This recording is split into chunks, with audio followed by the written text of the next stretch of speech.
हलचल और मैं हूं आपके साथ वैशाली। आइए नजर डालेंगे आज की हेडलाइंस की ओर। कक्षा 5वीं और 8वीं की परीक्षा परिणाम हुए घोषित। ट्रेन में युवक की मौत, जिला अस्पताल में हुआ पोस्टमार्टम। नगर निगम ने चलाया अभियान, दुकानदारों को दी समझाइश। कलेक्टर ने बैठक में लापरवाही बरतने वाले अफसरों को लगाई फटकार। और अब खबरों को देखेंगे विस्तार के साथ। बुरहानपुर जिले में माध्यमिक शिक्षा मंडल बोर्ड ने कक्षा 5वीं और 8वीं का परीक्षा परिणाम घोषित किया है। बुरहानपुर जिले में कक्षा 5वीं में 12,795 विद्यार्थियों ने परीक्षा दी थी, जिसमें से 11,567 विद्यार्थी पास हुए हैं। तो वही कक्षा 8वीं में 10,084 विद्यार्थी परीक्षा में शामिल हुए थे। 9,337 विद्यार्थी पास हुए हैं। परीक्षा परिणाम घोषित होने के बाद जिला शिक्षा अधिकारी रविंद्र महाजन ने जानकारी देते हुए बताया कि बोर्ड पैटर्न पर 12 साल बाद हुई कक्षा 5वीं और 8वीं का परीक्षा परिणाम घोषित हुआ है। कक्षा 5वीं का जिले में और 89.81% रहा है, तो वही कक्षा 8वीं का 87.85 परिणाम आया है। परीक्षा परिणाम घोषित होते ही विद्यार्थियों में खुशी का माहौल देखने को मिल रहा है। और 5वीं और 8वीं को दोनों का परीक्षा परिणाम आज घोषित हो गया है। तो बुरहानपुर जिले में 5वीं में कुल 12,795 छात्र सम्मिलित हुए, उसमें से 11,567 बच्चे पास हुए, जिसका प्रतिशत है 89.81 90.8 है। और इसी प्रकार से 8वीं का जो परीक्षा परिणाम है उसमें 10,084 बच्चे सम्मिलित हुए थे, उसमें 9,337 बच्चे पास हुए हैं, जिसका परीक्षा परिणाम 87.85। बुरहानपुर खंडवा के बीच ट्रेन में एक युवक की मौत हो गई। मृतक का बुरहानपुर के जिला अस्पताल में पोस्टमार्टम किया गया। प्राप्त जानकारी के अनुसार जबलपुर निवासी मृतक राजकुमार पिता जगदीश खांडे उम्र 37 वर्ष की तबीयत खराब होने पर छोटा भाई ट्रेन से जबलपुर से मुंबई ले जा रहा था कि उसी दौरान खंडवा और बुरहानपुर रेलवे स्टेशन के बीच राजकुमार ने ट्रेन में ही दम तोड़ दिया।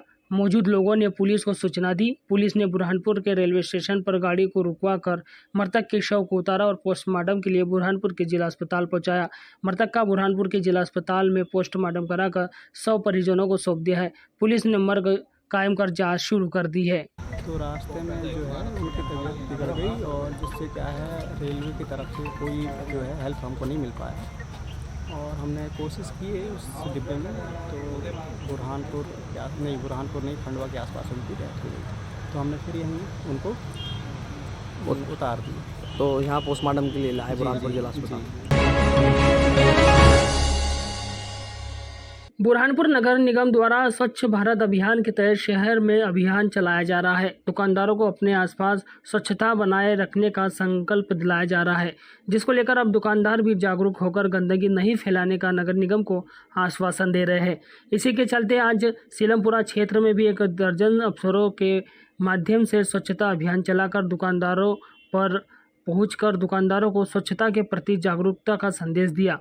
तो वहीं रोड पर पड़े मलबे को हटाने के लिए मकान मालिक को समझाइश दी गई। गौरतलब है कि स्वच्छता सर्वेक्षण में मध्य प्रदेश का बुरहानपुर जिला लगातार ही पिछड़ते जा रहा है, जिसको लेकर बुरहानपुर को स्वच्छता में नंबर 1 पर लाने के लिए अब नगर निगम के अफसरों ने अभियान चलाकर लोगों को जागरूक करने का कार्य शुरू कर दिया है, ताकि बुरहानपुर भी स्वच्छता और सुंदर में नंबर 1 आ सके। स्वच्छता अभियान के उपलक्ष्य में ये सफाई किया जा रहा है। किस क्षेत्र में अभी अभियान चलाया जा रहा है? अभी सीलमपुरा क्षेत्र में। और क्या कुछ गंदगी पड़ी है? क्या दुकान वालों को क्या समझाइश दी जा रही है? दुकानदारों को समझाइश भी दी जा रही है और मलबा पड़ा हुआ इंटरनेट क्लब कौन इंडिया का उसको जो है मलबा उठाया जा रहा है। बुरहानपुर के जिला कलेक्ट्रेट कार्यालय में कलेक्टर की अध्यक्षता में समय सीमा की बैठक आयोजित हुई। बैठक में कलेक्टर ने सीएम हेल्पलाइन के प्रकरणों में लापरवाही बरतने वाले अफसरों को फटकार लगाते हुए समय सीमा में समस्या के निराकरण करने के निर्देश दिए हैं। गौरतलब है कि प्रत्येक सोमवार को जिला कलेक्ट्रेट कार्यालय में कलेक्टर की अध्यक्षता में समय सीमा की बैठक आयोजित की जाती है। इस बैठक में कलेक्टर ने सीएम हेल्पलाइन के प्रकरणों का निराकरण नहीं होने पर नाराजगी जताते हुए अफसरों को फटकार लगाई है और समय सीमा में सभी समस्याओं का निराकरण हो इसके लिए दिशा निर्देश दिए हैं, जिसको लेकर अब अफसर भी समस्याओं की निराकरण करने में जुट गए हैं। इस दौरान समस्त विभाग प्रमुख मौजूद थे।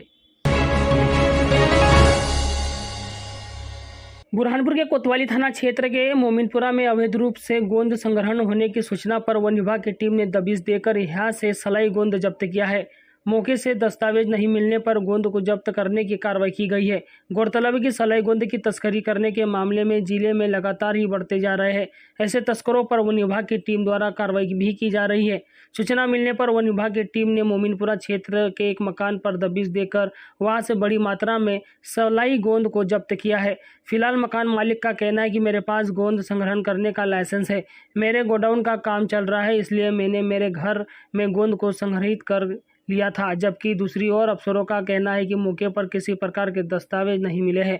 फिलहाल वन विभाग की टीम ने गोंद को जब्त कर लिया है। अभी जब्ती की कार्रवाई जारी है। जैसे ही हम पूरी कार्रवाई कर लेते हैं उसके बाद में पता चलेगा कि ये लीगल है या अलीगल है। अभी तो हमको मुखबिर से सूचना मिली थी, जिसके आधार पर हम लोग यहाँ पे तलाशी दिए और तलाशी के दौरान हमको ये गोंद पाया गया है, जिसकी नाप तोल करके अभी इकट्ठा किया जा रहा है। उसके बाद में जांच कार्रवाई की जाएगी, उसके बाद ही कुछ भी कहा जा सकता है। किस किस किस्म के गोंद, कौन कौन सी नस्ल का? अभी सलाई गोंद मिला है प्रमुख रूप से, और हो सकता है छानबीन करेंगे खोल के तब पता चलेगा। बुरहानपुर के शासकीय सुबह स्कूल में ज्ञान ज्योति फाउंडेशन की ओर से सामान्य ज्ञान प्रतियोगिता परीक्षा आयोजित कराई गई। इस परीक्षा में 78 विद्यार्थियों ने भाग लिया। फाउंडेशन के राजेश सालवे ने जानकारी देते हुए बताया कि कंपटीशन एग्जाम की तर्ज पर सामान्य ज्ञान परीक्षा आयोजित की गई है, ताकि विद्यार्थी पहली बार किसी कंपटीशन एग्जाम में बैठते समय घबराते हैं और उन्हें कई परेशानियों का सामना करना पड़ता है, जिस कारण वे सफलता हासिल नहीं कर पाते, जिसको लेकर समाज के विद्यार्थियों के लिए सामान्य ज्ञान प्रतियोगिता कंपटीशन एग्जाम की तरह कराई गई। इस परीक्षा में 80 विद्यार्थियों ने पंजीयन कराया था, लेकिन परीक्षा में 78 विद्यार्थी ही शामिल हुए। परीक्षा में भाग लेने वाले प्रथम, द्वितीय, तृतीय स्थान पर आने वाले विद्यार्थियों को फाउंडेशन की ओर से सम्मानित भी किया जाएगा। इस दौरान बड़ी संख्या में फाउंडेशन के पदाधिकारी और सदस्य मौजूद थे। ज्ञान ज्योति फाउंडेशन के द्वारा आज सामान्य ज्ञान प्रतियोगिता आयोजित की गई है।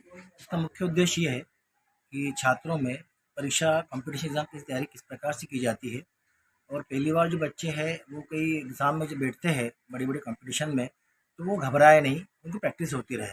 इस उद्देश्य से ज्ञान ज्योति फाउंडेशन के द्वारा सामान्य ज्ञान प्रतियोगिता रखी गई है, जिसमें 80 बच्चों का रजिस्ट्रेशन किया गया था, जिसमें सीनियर और जूनियर दोनों प्रकार के बच्चे रखे गए हैं। हमारा 78 बच्चे आज उपस्थित हुए हैं।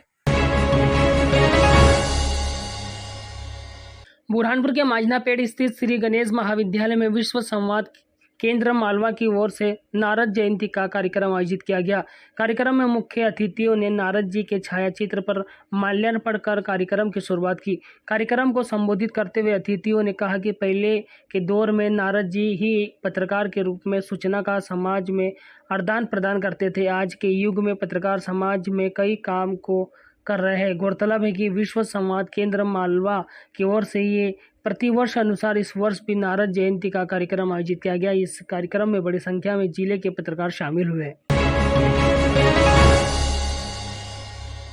बुरहानपुर जिले के शाहपुर में जिला प्रशासन की ओर से दिव्यांगजनों के लिए परीक्षण शिविर आयोजित किया गया। शिविर में चिन्हित दिव्यांगों को उपकरणों का वितरण किया गया। कार्यक्रम को संबोधित करते हुए सांसद ज्ञानेश्वर पाटिल और पूर्व मंत्री अर्चना चिटनीस ने कहा कि समय समय पर जिला प्रशासन की ओर से दिव्यांगजनों को शिविर का लाभ मिले और उसका उपचार हो, इसके लिए शिविर आयोजित किए जाते हैं। इसी के चलते शिविर लगाया गया था। शिविर में चिन्हित दिव्यांगों को अभी उपकरण दिए गए हैं। कई दिव्यांगों का प्रशिक्षण भी किया गया है और उन्हें भी चिन्हित कर अब अंग दिए जाएंगे ताकि वह भी चल फिर सके। इस दौरान बड़ी संख्या में जनप्रतिनिधि और प्रशासन के अफसर मौजूद थे।